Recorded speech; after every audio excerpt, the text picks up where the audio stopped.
오늘 2021년 7월 13일 새벽 5시 예배 하나님께서 주신 말씀 시편 33편 두 번째 시간으로 5절부터 7절까지만 합독하도록 하겠습니다. 시편 33편 5절부터 7절. 그는 공의와 정의를 사랑하시며 세상에는 여호와의 인자하심이 충만하도다. 여호와의 말씀으로 하늘이 지음이 되었으며 그 만상을 그 기운으로 이루었도다. 그가 바닷물을 모아 무더기같이 쌓으시며 깊은 물을 곳간에 두시도다. 아멘. 할렐루야. 이 새벽에 나오신 여러분을 환영하고 사랑하고 축복합니다. 우리 시편 33편의 핵심은 뭐냐 하면 정직한 자들이 마땅히 할 것이 새 노래로 찬양하는 것이다 라는 거죠. 정직한 자라는 것은 저는 완전한 죄인입니다 라고 고백하는 자가 회개하고 예수를 믿게 되는데요. 예수 믿는 사람들이, 예수 믿는 성도들이 부르는 찬송이 바로 새 노래다. 그 말씀입니다. 5절 볼까요? 그의 공의와 정의를 사랑하시며 세상에는 여호와의 인자하심이 충만하다.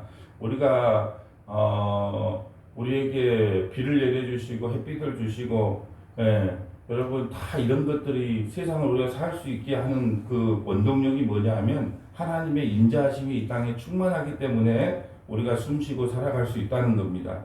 이 여호와의 말씀으로 하늘이 지음이 되었으며 그 만상을 그의 이기운에 이루었도다. 여호와의 말씀으로 하늘이 지음이 되었고, 우리가 천지창조에 우리가 제 6일 동안 창조하시고 7일 날 안식하셨는데 다 뭘로 창조하셨죠? 말씀으로 창조했습니다. 하나님께서 빛이 있으라 했을 때 빛이 있었고, 궁창이 있으라 그때 궁창이 있었고, 이 모든 것이 다 말씀으로 이루어졌다는 사건이죠. 그러면 이 말씀이 곧 누구냐 하면 한번 찾아볼까요? 자, 요한복음 1장. 이 말씀이 누구신가? 요한복음 1장 1절에 보면, 요한복음 1장 1절. 태초에 말씀이 계시니라. 이 말씀이 하나님과 함께 계셨으니 이 말씀은 곧 하나님이시다. 말씀이 하나님이세요. 근데 말씀이 육신이 되어 이 땅에 오신 분이 계시는데 그분이 바로 예수님이다. 그래서 우리가 예수님을 만나는 가장 확실한 길은 성경 66권을 통해서 주님을 만나는 것이 가장 확실한 만남이다. 말씀이 육신이 되어 오셨기 때문에 2절 봅니다. 그가 태초에 하나님과 함께 계셨고, 그가 누굴까요? 그가 예수님, 말씀이 육신이 되어 이 땅에 오신 예수님이 하나님과 함께 계셨고, 만물이 그로 말미암아 지은 바 되었으니 지은 것이 하나도 그가 없이는 된 것이 없느니라. 예수님이 아니면은 이 땅이 지어질 수가 창조될 수가 없다는 거죠. 그 안에 생명이 있었으니, 누구 안에요? 예수님 안에 생명이 있었으니 이 생명은 사람들의 빛이라. 빛이 어둠의 빛이 되어 어둠이 깨닫지 못하더라. 하나님께로부터 보내심을 받은 사람이 있으니 그의 이름은 요한이라. 그가 증언하러 왔으니 곧 빛에 대하여 증언하고 모든 사람이 자기로 말미암아 믿게 하려 함이라. 이 세례 요한이 증거했던 것이 빛에 대한 증거라는 거죠. 빛이 누구예요? 예수님. 예수님이 누구시죠? 생명이 됩니다. 그 생명을 증거하러 왔다는 거죠. 그 세례 요한은 그 생명 대신 예수님을 증언했다는 겁니다. 그는 이 빛이 아니요 이 빛에 대하여 증언하러 온 자라. 세례 요한은 빛이 아니고 이 빛 예수님에 대해서 증언을 하러 온 자다. 참빛 곧 세상에 와서 각 사람에게 비추는 빛이 있었나니 그가 세상에 계셨으며 세상은 그로 말미암아 지은 바 되었으며 세상이 그를 알지 못하였고 자기 땅에 오매 자기 백성이 영접하지 아니하였으나. 유대 땅, 그 다윗의 후손으로 오신 예수님이 유대 땅에 왔지만 그의 백성들은 그를 영접하지 아니했어요. 12절, 영접하는 자, 곧 그 이름을 믿는 자에게는 하나님의 자녀가 되는 권세를 주셨으니 이는 혈통이로나 육정이로나 사람의 뜻으로 나지 아니하고 오직 하나님께로부터 난 자들이니라. 우리가 예수를 믿고 싶다고 믿을 수 있는 것이 아니고 예수를 믿기 싫다고 안 믿을 수 있는 것이 아니다. 왜냐하면 이것은 혈통이나 육정으로 사람의 뜻으로 나지 않고 하나님께서부터 부름을 받는 자들은 우리가 저번에 결혼제도를 통해서 말씀드렸지만 우리가 신랑 아버지가 어렸을 때 신부를 간택해 놓으면 신랑은 마음에 들든 안 들든 그 신부하고 결혼할 수밖에 없어요. 이것이 바로 혈통이나 육정이나 사람의 뜻으로 나지 않는 오직 하나님의 뜻으로만 난 자만 영접을 할 수 있어요. 누구를요? 예수님을 영접하여 하나님의 자녀가 되는 권세를 받는 자는 사람의 뜻과 육정과 혈통으로 되는 게 아니에요. 우리는 누가 구원받았는지 누가 구원받지 못했는지 알 수 없어요. 그래서 여러분이 회개하고 예수 믿으세요 했는데, 회개하고 예수 믿으면 그는 혈통이나 육적으로나 사람의 뜻으로 된 것이 아니고 하나님께서 창세전에 구원받기로 선택했기 때문에 구원받은 거다. 14절 말씀이 육신이 되어 우리 가운데 거하심에 우리가 그의 영광을 보니 아버지의 독생자의 영광이요 은혜와 진리가 충만하다. 말씀이 육신이 되어 오신 분이 누구시냐? 예수님이시다. 여러분, 그래서 예수님을 만나는 가장 확실한 증거는 뭐냐? 우리가 기도에서도 아니고 우리가 뭐 환상과 체험을 해서도 아니고 이 성경 말씀을 통하여 예수님을 만나는 것이 가장 확실한 만남이고, 이 성경 말씀을 통하여 예수님을 만났을 때 우리에게 은혜와 진리가 충만하게 되는 겁니다. 오늘 본문으로 다시 와봅니다. 자, 6절 여호와의 말씀으로 하늘이 지음이 되었고, 여호와의 말씀, 아까 그 여호와의 말씀으로 이 땅에 오신 분이 누구다? 예수님이시다. 그 만상을 그의 입기운에 이루셨도다. 그가 바닷물을 모아 무더기같이 쌓으며 깊은 물을 곳간에 두시도다. 온 땅은 여호와를 두려워하며 세상의 모든 거민들은 그를 경외할지어다. 인간이 마땅히 하나님께서 하나님의 피조물인 인간은 마땅히 하나님을 경외해야 된다. 경외해야 되는 것이 공경하고 두려워하는 마음을 가져야 된다. 한편으로는 우리가 아버지로서 하나님을 공경해야 되겠지만 또 하나님으로서 우리가 두려워하는 마음을 가지고 사는 것이 성도의 마땅한 본분이다. 9절에 그가 말씀하심에 이루어졌으며 명령하심에 견고하게 섰도다. 하나님이 말씀하심에 모든 것이 다 이루어졌고 명령하심에 견고하게 섰다. 여호와께서 나라들의 계획을 폐하시며 민족들의 사상을 모욕케 하시도다. 민족들의 사상이 있어요. 민주주의가 좋다, 공산주의가 좋다, 또 뭐 인본주의가 좋다, 모든 사상, 인간들이 갖고 있는 사상. 하나님께서는 이 땅에 오셔서 우리 인간이 갖고 있는 사상과 전투를 하고 계시거든요. 우리 인간이 갖고 있는 사상이 뭐예요? 내가 무엇을 해야만이 하나님께서 기뻐하고, 내가 뭘 해야 그래도 천국 갈 조금의 어떤 내 천국 갈 때 내가 뭘 좀 조금이라도 보태야 되지 않느냐, 그런 사상, 인간이 갖고 있는 모든 사상들과 싸우는 거예요. 그래서 결국은 그 사상들이 다 무너지게 만드는 거예요. 내가 갖고 있는 사상이 바른 사상이고 옳은 사상인 줄 알았더만 그게 아니었구나. 내가 갖고 있는 사상은 다 쓰레기 같은 거구나. 그래서 하나님께서 주신 우리가 입고 있는 그 옷들을 다 벗겨버리고 의의 세마포, 하나님이 주신 그 옷을 입고 가야 되는구나. 그래서 잔치집에 가면 자기의 옷을 입고 온 자는 바깥에 버림을 받는다는 거예요.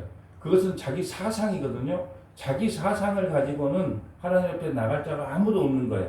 그래서 하나님께서 주신 옷만 입어야 된다는 거예요. 그래서 하나님께서는 그 말씀을 통하여 우리의 사상들을 다 모형화시켜 버리는 거예요. 우리가 인간적으로 생각했을 때 그렇잖아요. 죄는 내가 졌는데 다른 사람이 와서 십자가에서 대신 죄를 감당해 주셨다. 이건 인간의 사상과 생각으로는 도저히 이해가 될 수 없는 거예요. 인혁이 죄를 지었으면 인혁이 감옥에 가야 되고 인혁이 심판을 받아야지, 왜 죄는 내 가지고 그 죄값을 다른 사람이 치러주냐. 그러니까 그런 인간적 사상으로는 이것이 도저히 생각하고 믿어지지가 않아요. 그래서 그것이 육적으로나 사람의 뜻으로 난 자는 결코 이것을 받아들일 수가 없다는 거죠. 오히려 똑똑하고 잘난 사람일수록 이것이 더 받아들이지가 않아요. 더 세상에 의롭게 산다고 하는 사람들, 법 없이도 산다고 하는 사람들, 늘 하나님 앞에 당당하게 나가려고 하는 자들은 이 사상을 무너뜨리기가 힘들다는 거죠. 그래서 우리가 예수님이 창세전에 하나님께서 세상에 났는데 믿지를 않고 자기 생각이 강한 사람은요, 그만큼 강하게 몸을 치든지 뭐 힘든 일을 주든지 하는 겁니다. 왜요? 그 사상을 무너뜨리려면 그 방법밖에 없기 때문에 그래요. 하나님께서는 이 땅에 오셔서 자기 백성들과 싸우는데 무엇과 싸우냐? 사상. 이 세상을 갖고 있는 자기의 그 선악과를 따먹고 내가 주인 돼서 주체 되어서 살아가는 그 사상과 오늘도 싸우고 내일도 싸우고 계속 싸워가는 거예요. 근데 이 싸움이 끝나지가 않아요. 비록 죽을 때, 사람이 죽을 때, 죽기 직전이라든지 죽을 때, 이게 내가 갖고 있는 사상이 다 모여였구나. 하나님 한 분만이 정말로 모든 것이 완전하신 분이고 그분만이 의구나. 이걸 그때 깨닫게 되는 겁니다. 11절 봅니다. 여호와의 계획은 영원히 서고 그의 생각은 대대에 이르러다. 여호와의 계획은 영원히 서고 언제 서 있을까요? 창세전에 자기 백성을 예수 그리스도를 통하여 구원시키기로 영원히 계획을 해놓으셨다는 거예요. 아담과 하와를 만들었는데 갑자기 아담과 하와가 선악과를 따는 것을 큰일 났다 해서 무슨 십자가를 세운 것이 아니고 창세전에 십자가를 미리 세워놓고 아담과 하와를 에덴 동산에 보냈어요. 그래서 그들이 선악과를 따먹을지 안 따먹을지 하나님께서는 다 알고 계셨습니다. 왜요? 선악과를 따먹을 수밖에 없다는 것을 우리에게 보여주는 거예요. 왜요? 그래야만이 우리가 죄인으로 드러나거든요. 죄인으로 드러나야 비로소 십자가가 보이거든요. 그래서 미리 십자가는 2000년 전에 세워진 것이 아니고 창세전에 묵시 속에 십자가를 세워놓고 세상을 만드셨다. 하나님의 다 계획 안에 있는 것이 계획이 없이 세워진 것은 없다. 우리도 이 세상에 보낸 것은 우리를 50년 전에 보내기도 했고 52년 전에 보내기도 했고 84년 전에 보내기도 했고 한 47, 8년 전에 보내기로 했고 이렇게 다 보낸 이유는 뭐냐 하면 각자의 배역이 있어요. 각자의 배역. 여러분 하나님께서 모세 보고 가나안 땅에 들어가지 말라고 했어요. 너는 가나안 땅에 못 들어간다. 그랬는데 모세가 어떻게 했어요? 하나님 나 가고 싶은데요 그랬어요. 아무리 모세를 할지라도 하나님께서 너는 안 된다. 너는 안 되고 여호수아가 들어가야 된다. 그래야 하나님의 약속이 하나님의 언약이 어떻게 성취되는 것을 보여줄 수 있다. 너는 못 들어간다 그랬단 말이에요. 그러니까 모세의 역할은 뭐냐? 그 가나안 입구까지가 모세의 역할이에요. 그리고 눈으로 보여줬어요. 어디를요? 가나안 땅을 눈으로 보여줬단 말입니다. 들어가지는 못해도 눈으로 보여줘. 이게 마치 성도의 삶이나 마찬가지예요. 우리는 하나님 나라를 지금 직접 눈으로 보지 우리가 이 땅에 있기 때문에 하나님 나라를 직접 가서 경험할 수는 없어요. 그지만 우리가 믿음이라는 눈으로 그 가나안 땅을 보고 살아갈 수 있다는 거죠. 그래서 하나님께서 모세에게 네 육신은 못 들어가지만 네가 눈을 열어서 가나안 땅을 보여주겠다는 거예요. 그것은 성도들이 비록 이 땅에 육신을 입고 살지만 영적인 눈이 열려서 믿음의 눈이 열려서 그 가나안 땅을 바라보는 믿음으로 살라는 거예요. 그러니까 모세의 역할은 뭐냐? 거기까지라는 그 거기까지. 그러면 거기까지라고 딱 정해졌으면 거기까지만 갈 수 있는 거예요. 그리고 나머지는 여호수아가 가서 가나안 땅에 인도해서 그 땅을 이스라엘 백성들 인도해야 되는 거예요. 이와 같이 우리에게도 이 땅에 각각 배역이 있단 말이에요. 배역이. 그 주인공은 누구냐? 예수님이시고 그 예수님 주위에 우리는 다 엑스트라로 등장을 하는 거예요. 등장을. 그러니까 우리에게 각자 맡겨준 사명만 감당하면 되는 거예요. 목사로서는 목사의 사명만 감당하면 되고 집사는 집사의 사명만 감당하면 되고 권사는 권사의 사명만 감당하면 돼. 사모는 사모의 사명만 감당하면 되고 왜? 그 이상 더 하려고 하지도 말고 덜 하려고 하지 말라는 거예요. 왜? 하나님께서 감당할 그 분량만큼만 우리를 이 땅에 보내서 하라고 한 거거든요. 우리는 전부 다 이 땅에 어떤 배역으로 왔기 때문에 그 배역대로만 살다 가면 돼요. 더도 말고 덜도 말고 그 배역 맡은 배역대로만 살다가 이제 그 배역이 끝나면 다시 돌아가는 겁니다. 더 욕심될 것도 없고 또 더 욕심 안 낸다고 하나님께서 주시지 않는 것도 없고 그 배역대로만 살다 가면 되는 거예요. 그것이 하나님의 영원한 계획대로 우리가 살아가는 방식이다라는 겁니다.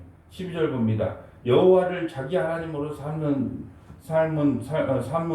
나라 곧 하나님의 기업으로 선택된 백성은 복이 있도다. 1차적으로 하나님께서 기업으로 삼은 나라는 이스라엘이었어요.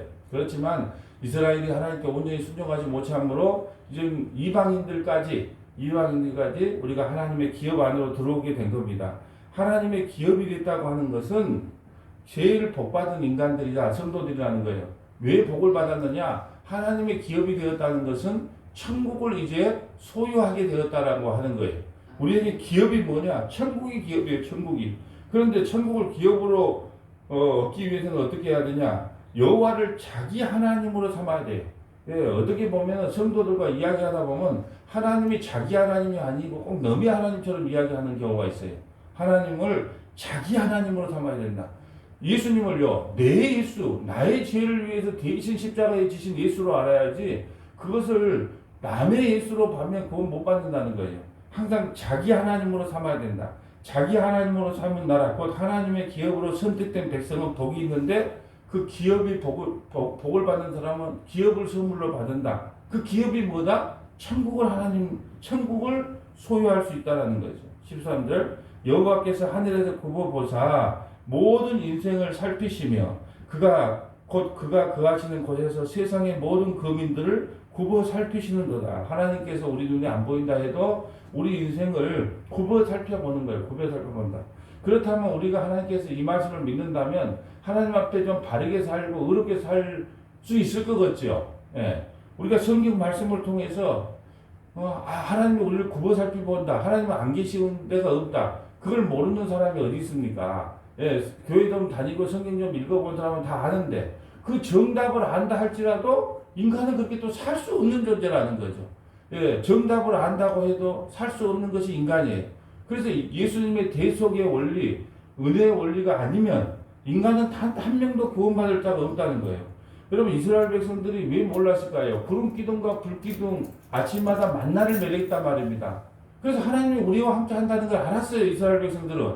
그런데 어떻게 해요? 다시 애굽으로 돌아가고 싶다. 예? 그리고 하나님이 없는 것처럼 행동을 했잖아요. 우상을 숭배하고 바알을 숭배하고.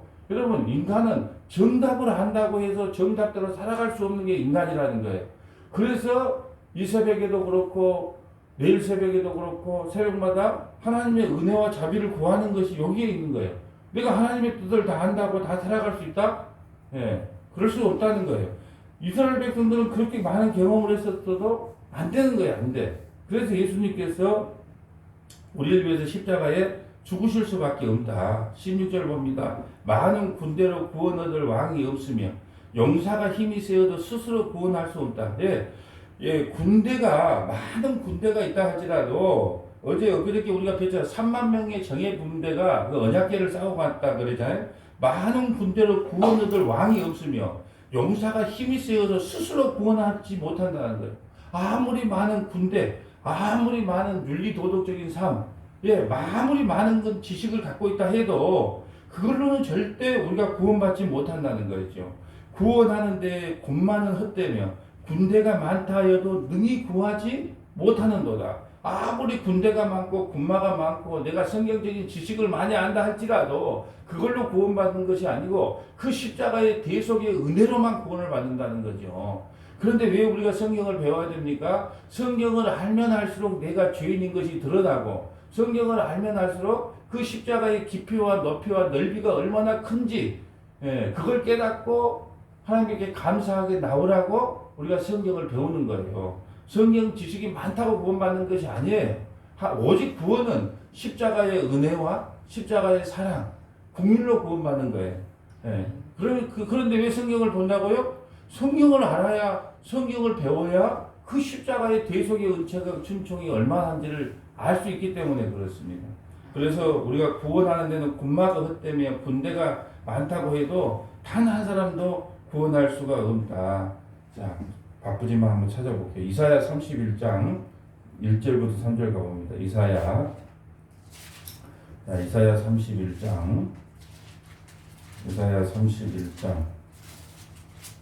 31장 1절부터 3절. 이사야 31장 1절부터 3절. 도움을 구하려 애굽으로 내려가는 자들은 화해 있을진저 그들은 말을 의지하며 병거의 많음과 마병이 심히 강함을 의지하고 이스라엘의 거룩하신 일을 앙모하지 아니하며 여호와를 구하지 아니하나니 애굽이 힘이 센 것 같으면 애굽에 붙고 아수르가 힘이 세면 아수르에 붙고 바벨론이 힘이 세면 바벨론에 붙어요. 그런 것을 바로 병거를 의지했다는 거예요. 마병을 의지했다는 거예요. 이스라엘은 거룩하신 일을 하나님을 앙모하지 아니하고 여호와를 구하지 아니했다는 거예요. 여호와께서도 지혜로운 주 재앙을 내리실 것이라 그의 말씀들을 변하게 하지 아니하시고 일어나서 악행하는 자들의 집을 치시며 악행을 돋는 자들을 치시리라. 하나님을 의지하지 않고 세상을 의지하는 자는 반드시 하나님께서 징계하겠다는 거예요. 징치하겠다는 겁니다. 3절 애굽은 사람이요 신이 아니며 애굽이 아무리 힘이 세다고 해도 그것은 사람이고 신이 아니라는 거예요. 그들의 말들은 육체요 영이 아니라 여호와께서 그의 손을 펴시며 돕는 자도 넘어지며 도움을 받는 자도 엎드려져서 다 함께 멸망하리라. 우리가 이 세상 애굽과 바벨론은 이 세상을 상징하잖아요. 우리가 이 세상에 의지하고 있는 것이 있다면 하나님께서는 반드시 그것들을 다 깨부수겠다는 거예요. 그게 자식이 될 수 있고 돈이 될 수 있고 명예가 될 수 있고 내가 포기하지 못한 어떤 사상이 될 수 있는데 그 모든 것을 하나님께서 다 깨어버리겠다는 거예요. 그리고 온전히 하나님만 앙무하게 만들겠다. 예, 그겁니다. 오늘 그 18절로 와봅니다. 오늘 본문 18절. 여호와는 그를 경외하는 자, 곧 그의 인자하심을 받아는 자를 살피사 그들의 영혼을 사망에서 건지시며 그들의 굶주릴 때에 그들을 살리시리로다. 하나님을 앙망하는 자, 여호와를 경외하는 자는 하나님께서 영혼을 사망에서 건져내시고 굶주릴 때 살리겠다는 거예요. 여러분 요즘 밥 굶어 죽는 사람 없어요. 삼시세끼 밥 굶어 죽는 사람이 없는데 여러분 밥을 안 먹을수록 더 건강해지는 것 같아. 삼시세끼 먹는 사람 없는데 굶어 죽는 사람 없는데 영혼이 안 채워져서 굶어 죽는 사람은 많아요. 예. 여러분 살은 비릉비릉 찌는데 하나님의 온전한 말씀을 받지 못해서 굶주려 허덕이는 사람들이 많아요. 그 허덕이는 사람들이 어떻게 해요? 말씀을 사모해서 신땡땡이에 빠지잖아요. 말씀을 배우고 싶은데 배울 데가 없어. 가르쳐주는 데도 없어. 그런데 어디 가서 말을 들어보니까 좋아. 그래 빠지잖아요. 그래서 여러분 아모스 선지자가 이렇게 말했잖아요. 홍수 때 물은 많은데 먹을 물이 없다는 거예요. 홍수가 나면요 물은 많은데 먹을 물이 없는 것처럼 말씀의 기갈이 일어날 때가 온다는 거예요. 마지막 때가 되면요 말씀의 기갈이 옵니다. 말씀의 기갈. 말씀을 좀 들어서 풍성하게 좀 그 하나님의 계획과 섭리를 알고 싶은데 가르쳐 주는 데가 없어. 그것 때문에 흉년이 오는 거예요. 그런데 하나님께서는 그 굶주림에서 살려주겠다는 거예요. 뭘 하면요 여호와를 경외하면. 자, 우리 영혼이 여호와를 바라며 그는 우리의 도움과 방패시로다. 하나님께서 우리의 도움과 방패가 되신다. 우리 마음이 그를 즐거워하며 우리가 그의 성호를 의지하였기 때문인가. 여러분 그의 성호라고 하는 것은 그의 이름을 이야기하는 거예요. 하나님의 이름을 의지하는 자는 하나님께서 반드시 우리에게 도움을 주시며 방패로 허락하신다는 거예요. 그래서 우리가 다윗이 사울의 왕에게 쫓겨다닐 때도 집도절도 없어서도 늘 이렇게 고백했잖아요. 여호와는 나의 반석이시요 나의 산성이시요 나의 피할 요새시라. 예, 그걸 안 거예요. 하나님의 이름을 의지하면 하나님께서 나의 반석이 되고 나의 산성이 되고 나의 피할 요새가 되신다. 예, 다윗이 그런 고백을 했단 말이에요. 그래서 여러분 보세요. 영성이라고 하는 것은 좋을 때 나타나는 게 아니고 정말로 아무도 없을 때 홀로 섰을 때 영성이라는 게 나타나게 되는 거예요. 다윗이 다윗성에서 편하게 잠잘 때는 한 일은 밧세바를 범한 것밖에 없었어요. 그런데 광야를 쫓겨다닐 때는요 늘 하나님만을 의지했단 말입니다.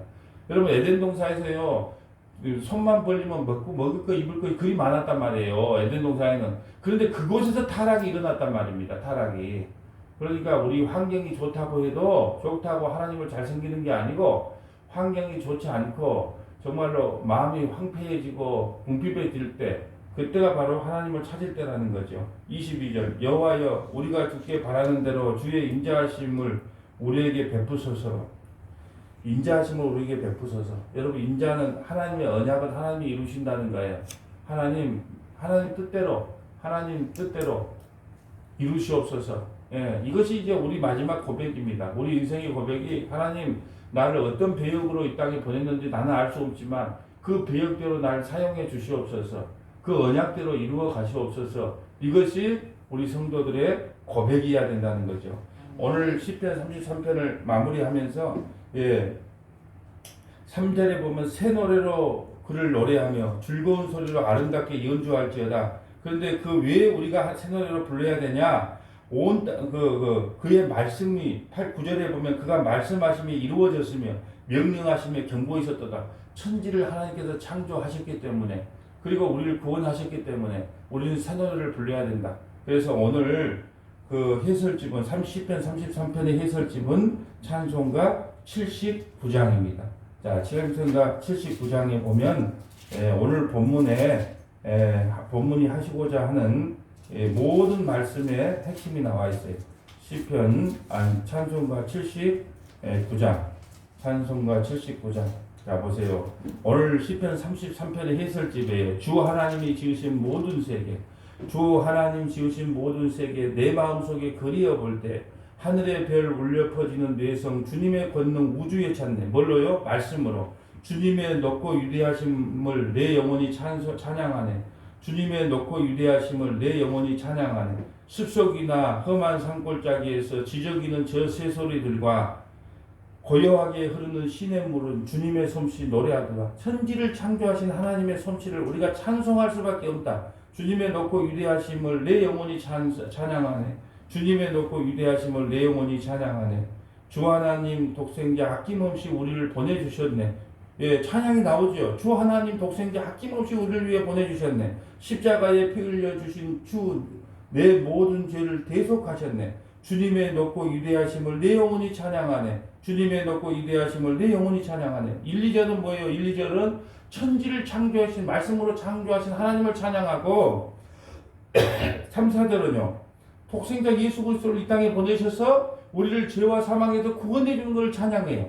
그래서 오늘 시편 33편의 그 내용이 찬송가 79장에 그대로 나와 있어요. 그래서 저는 찬송가를 개인적으로 좋아해요. 왜요? 찬송가 속에는요. 하나님의 모든 심정이 담겨져 있는 구절이 너무너무 많기 때문에 그래요. 3절, 4절 봅니다. 내 주 예수 세상에 다가올 때 저 천국으로 날 인도하리. 나 겸손히 엎드려 경배하며 영원히 주를 찬양하리라. 주님의 높고 위대하심을 내 영혼이 찬양하네. 주님의 높고 위대하심을 내 영혼이 찬양하네. 이 새 노래로 하나님을 영원히 찬양하는 저와 여러분 되시기를 주님의 이름으로 간절히 축복합니다. 아멘. 기도하겠습니다.